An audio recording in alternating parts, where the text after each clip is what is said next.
It's report card season, and boy, do we have some grades to give out on this episode of Locked On Anaheim Ducks.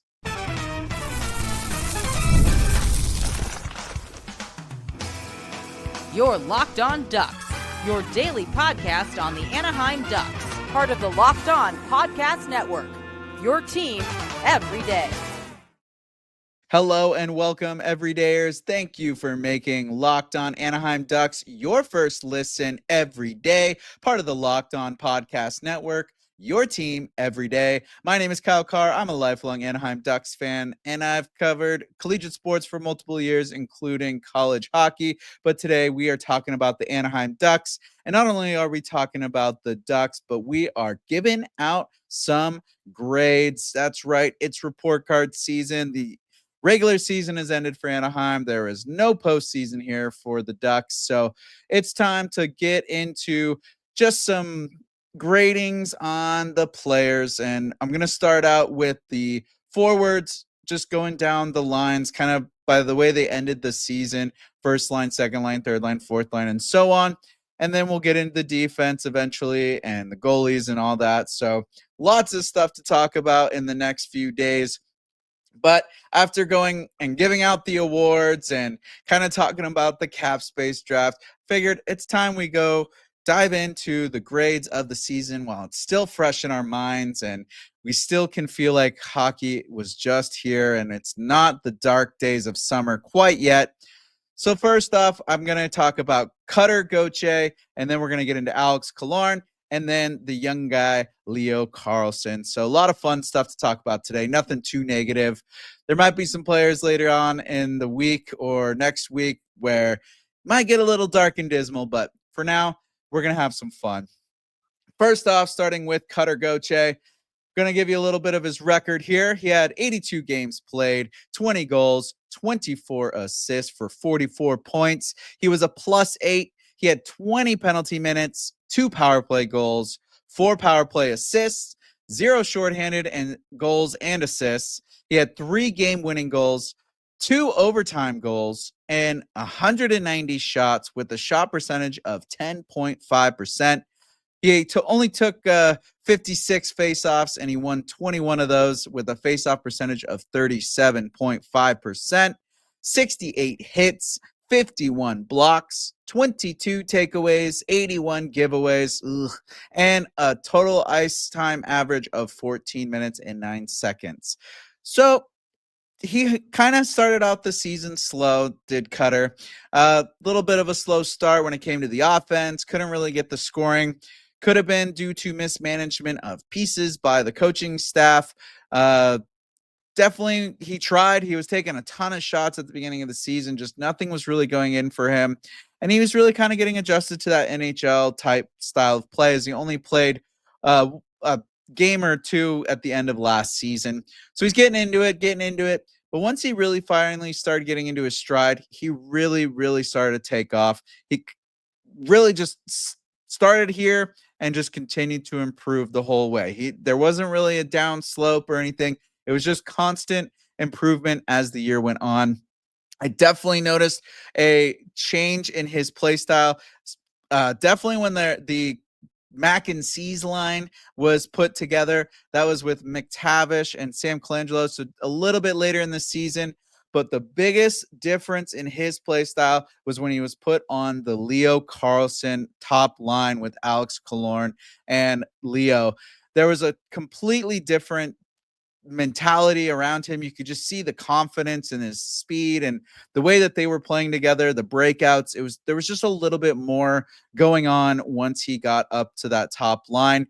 And the goals really started to come through. For having 0 goals in the first month of the season and then to end with 20, that's phenomenal. And he was still making offense happen with the assists, 44 points, a first full season.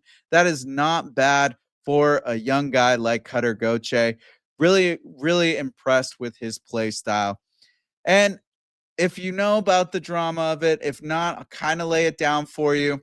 He was originally drafted to the Philadelphia Flyers, and it came out that he basically said, I don't want to play for this team. I'm not playing for you guys. I will not play an NHL game for you. Please trade me. And as a guy who never even stepped foot on NHL ice.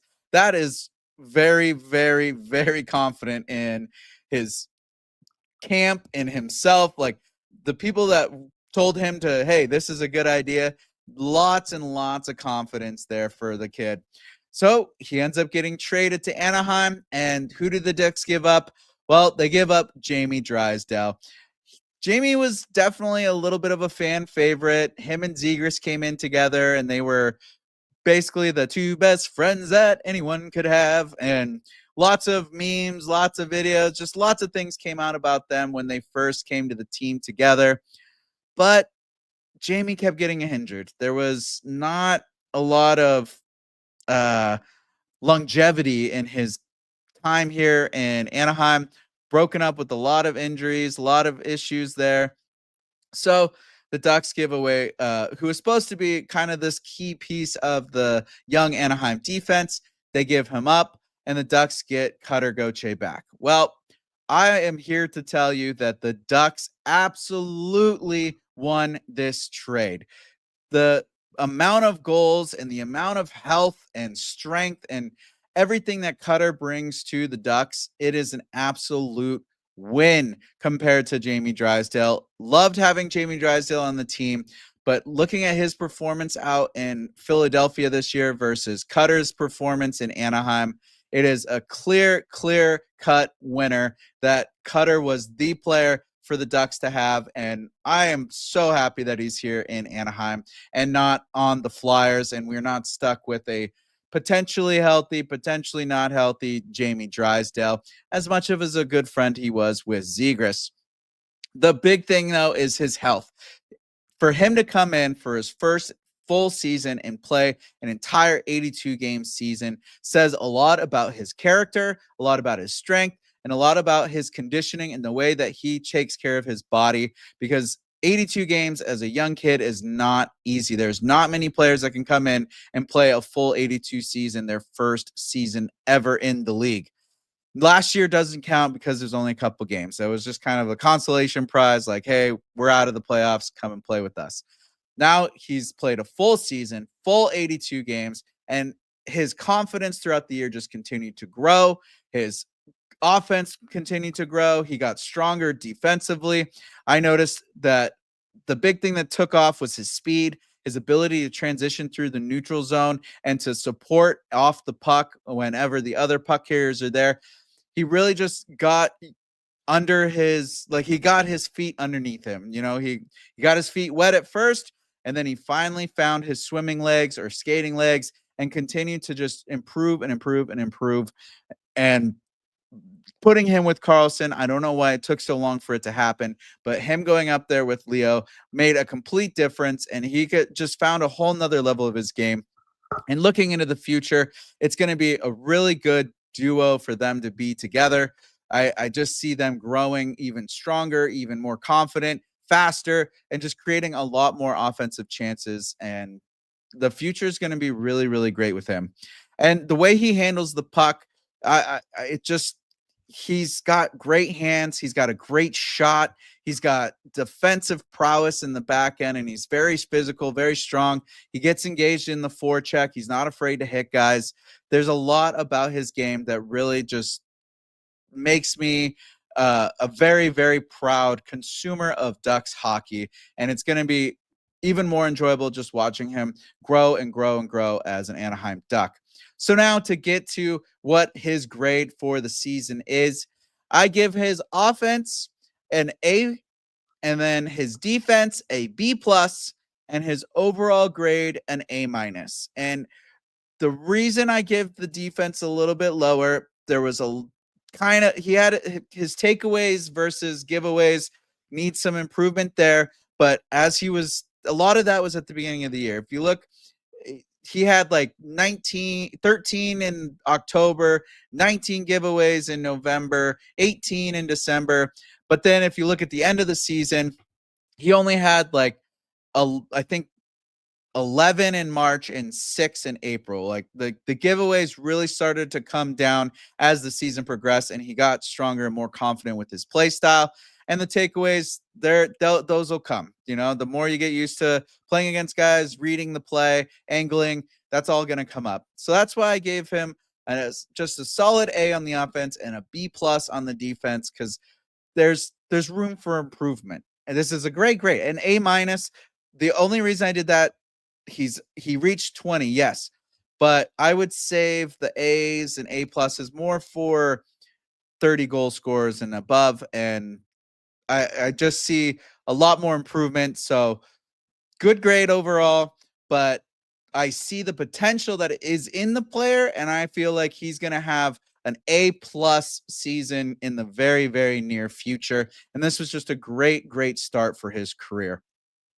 Coming up next, we got to talk about the veteran, kind of going from the young kid to the veteran to the younger kid. But we'll have Alex Killorn and his grade coming up next. The NBA playoffs are here, and FanDuel is giving new customers an incredible way to get in on the action. Right now, when you join FanDuel and place your first $5 bet, you'll get $250 in bonus bets if your bet wins. I love how FanDuel makes betting so easy, whether it's picking my favorite team or diving into player props, from three-pointers to steals to assists. FanDuel has so many ways to bet your favorite player props. I am not a linguist when it comes to the betting language, but with FanDuel, it makes it so easy for me.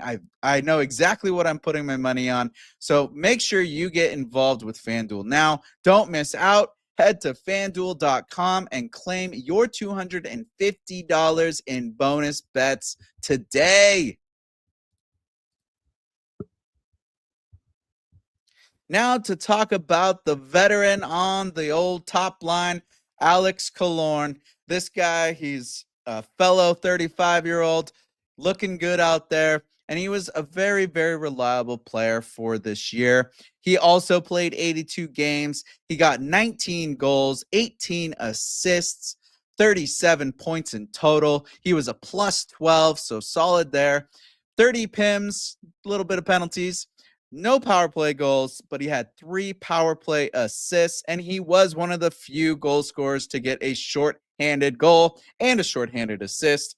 He had 5 game-winning goals and 1 overtime goal.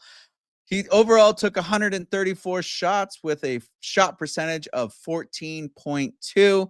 He took 21 faceoffs, and he won 8 of those with a faceoff win percentage of 38.1. He had 77 hits. He was the more physical player on the top line, 23 block shots, 11 takeaways, and 62 giveaways, with a time on ice average of 17 minutes and 17 seconds. If you listened to my episode a few days ago, I gave him the most reliable player award on the Ducks squad this year, just because of his ability to show up and play a 200-foot game. 17 minutes average, really up there in the forwards. He plus 12 in the plus minus, got a lot of goals, 19 goals, 18 assists. That's good, decent offense there. He's had better years, but he was overall a really, really solid guy. The big thing that I liked about the Killorn this year, he took great charge of the younger guys. He was very involved with the younger players. He was a mentor for them. He was a good voice in the locker room. But also, when it came to playing, he was involved in the forecheck. He was the more physical guy. He was getting in there, getting into the battles, taking into the corners, sticking up for the younger players, not afraid to get engaged. He was one of those guys that was always in the scrum, really just helping out the boys get their confidence and get engaged, to let them know, hey, I got Killorn here out with me. He's engaged in the forecheck. I got to get engaged as well. A great mentor for the younger players. Just if you've ever talked to him or you ever heard him talk, he's just the most level key guy. He's just super cool, super calm, collected. Great, really great guy. Not really loud guy, but he's one of those people that when he speaks up, you listen, because he only is going to say stuff when it really, really matters. It wasn't his most productive year when it comes to scoring. He's had a little bit more. He's had better years. And when he was in Tampa, there was a couple years where he popped off, getting into like the 28, 29 range. But overall, this was a slightly above average year for him, as he usually gets around 15 to 18 goals. So just up there with 19. Couldn't quite be the sixth player that got 20, but he was producing offense pretty consistently throughout the year and was involved. I think the only thing that I could really ding him on was when it came to the penalty kill. He little bit of struggles there on the penalty kill, but the Ducks penalty kill overall was struggling. So not completely on him. And he was one of the only ones to get a shorthanded goal and shorthanded assist. Ironically, it was him and Carlsson that assisted and scored on each other's shorthanded points there. So, but overall, when it comes to his defense, he is a solid guy. There was a couple times where he had some defensive breakdowns that did lead to some pretty bad scoring chances. And I know from Ducks Twitter and Instagram and stuff like that, there are some fans out there that were very irritated and annoyed with him. But if you look at the 300-foot or the 3,000-foot view of his season this year, he was a very, very reliable guy, really played well. One thing I would like from his offense, I felt like he could have been utilized a little bit better as a net front presence, really get in there, especially on the power play. He's a big guy. He takes up a lot of space. He's physical. Get him out there, get him in the front, get him in that net, taking away the goalie's eyes. It just seemed like overall the entire season, the power play stayed to the perimeter. There was not a lot of traffic creation. When they did have traffic, though, that's when good things happen. I would have liked to have seen Killorn have a couple power play goals this year if he was utilized a little bit more properly. And that just comes down to the coaching staff. And like I've said before, though, he was very, very prominent out there with the younger guys. He set a great example, being a 77 hits, plus 12, getting some takeaways. Giveaways was a little rough. He's blocking shots. So he's out there. He's giving the guys a run for their money, and he was everything as advertised when it came to what Anaheim was looking in this type of player. For his grades, I give him an A- for offense, a B for defense, and an overall grade of a B+. He is an older player, so you could have given a little bit more grace, as things do decline, but he has had much better performances in previous years. Yes, he got one more goal than he did last year. Points were a little bit better this year than last year. He improved as a Duck, but his time with Tampa, you know exactly what kind of player you can get out of him. You know that there's another level to his play. And so that's why I gave him a B+, because based off of his career, based off of the entirety of how he is as a player, with those struggles from the penalty kill, but then coming back and being just a really reliable guy, a B+, that's a reliable grade. That's getting you into grad school if you need it. So I think A- for offense, B for defense, and overall a B+ is a very, very solid and good grade for him. As moving into the next season, we'll see how things go. I think he could boost up to an A+ or an A next year, and get these guys going and really just assist with the team. So now the last grade of the day is going to be the young man, Leo Carlsson. What a year he had, setting some records for the team and everything. So we'll get into him right after this. Do you ever check your bank account and wonder, where did all my money go? Between dining out, online shopping, and entertainment, it's easy to lose track. That's where Monarch Money comes in. It's your personal CFO, giving you full visibility and control over your finances. Monarch Money isn't just a budgeting app, it's a complete financial command center. You can track all your accounts, investments, and spending in one place so you stop just managing your money and start building wealth. With Monarch Money, I have all in one convenience where instead of juggling a bunch of different banking apps and subscriptions and all that, it's right here in one easy to find central location. I can collaborate on how I want to manage my money, how I want to save, how I want to spend. It's all right there on Monarch Money. So take control of your finances with Monarch Money. Use code LOCKEDONNHL at monarchmoney.com for 50% off your first year. That's monarchmoney.com, code LOCKEDONNHL for half off your first year.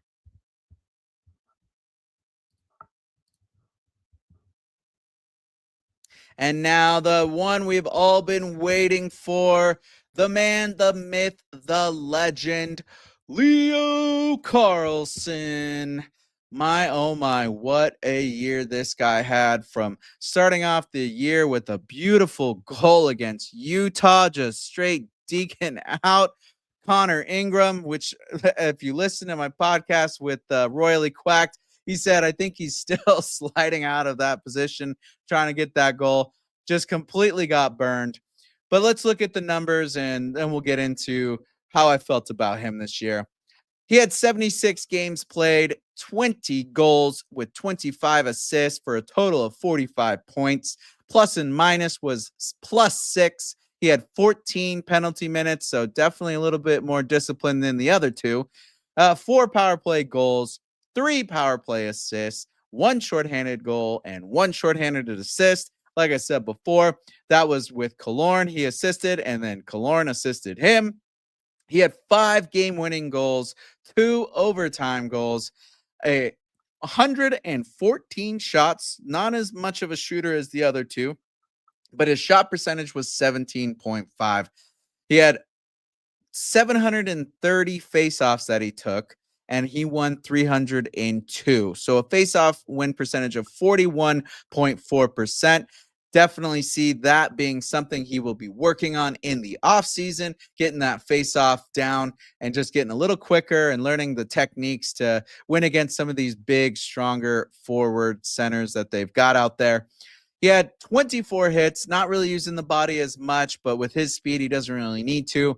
36 block shots, 18 takeaways, only 51 giveaways, and a total ice average of 16 and 14. So 16 minutes, 14 seconds.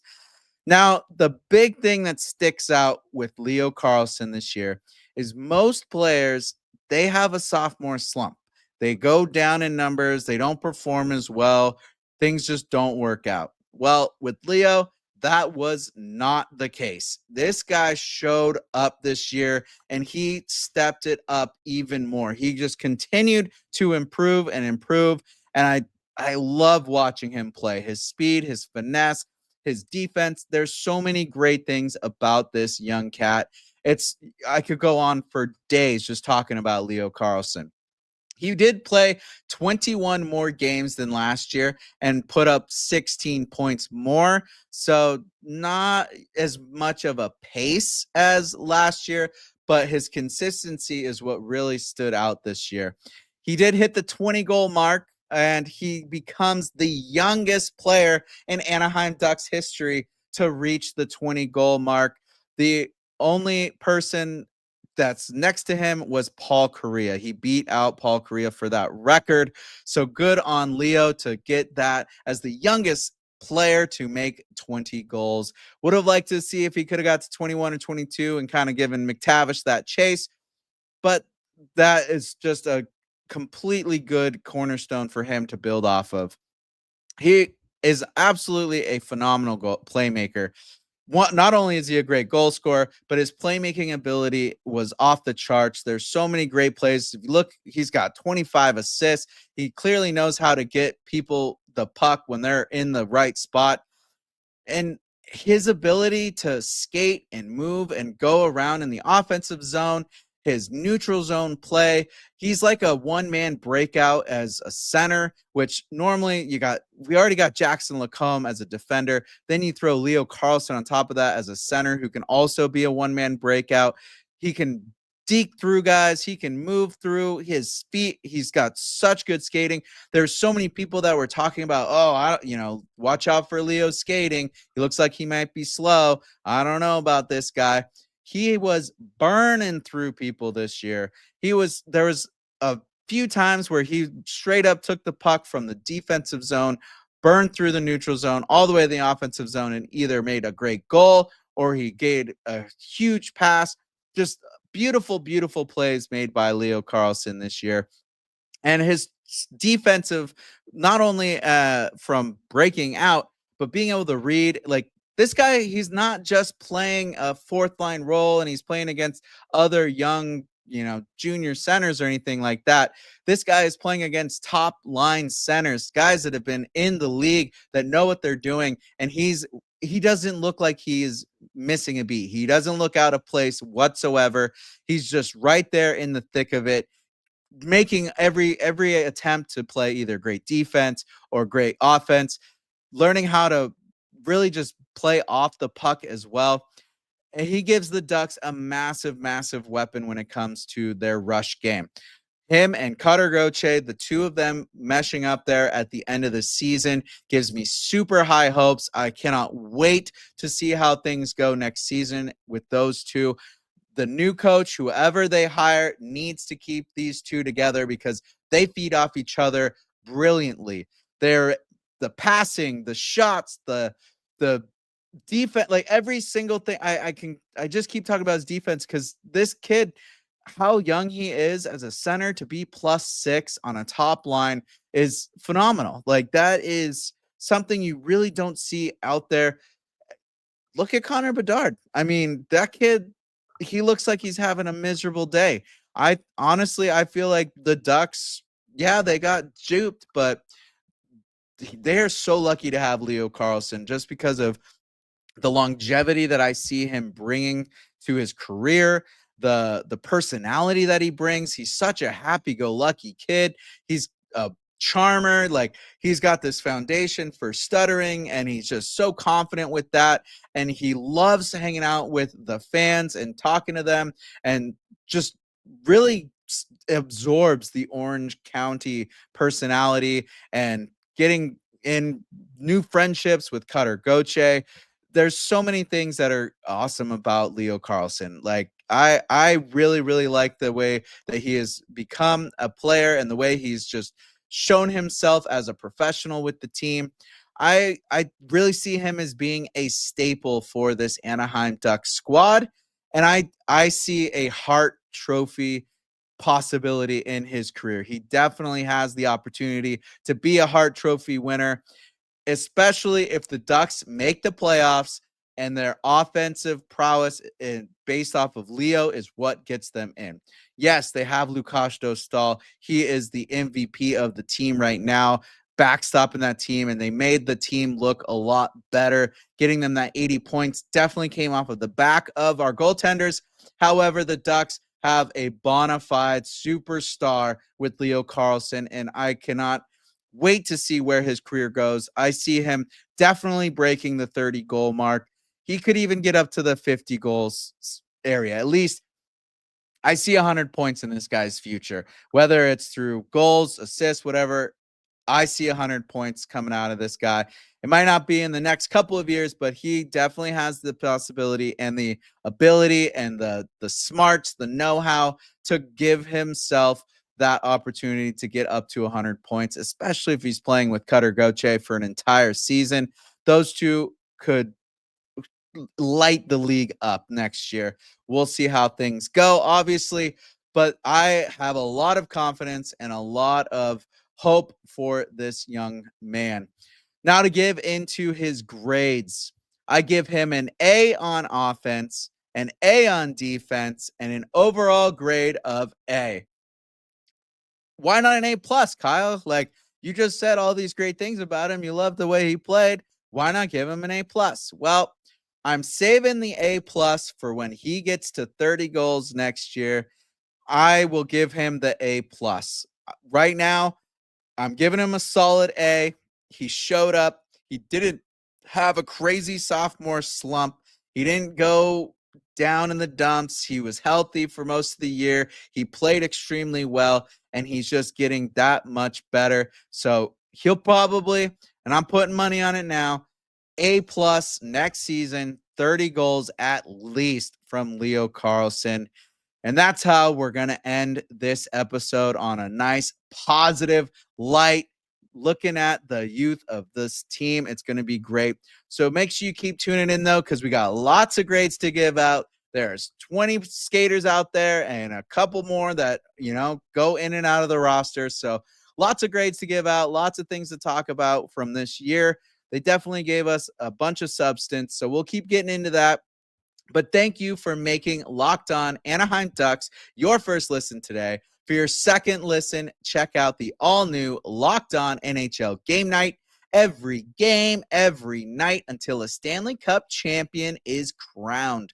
Get local analysis on a national scale. Find NHL Game Night on Locked On NHL on YouTube or wherever you listen to podcasts. And that's where you can find this podcast. Make sure you keep sharing, liking, and subscribing so we can keep talking Anaheim Ducks hockey.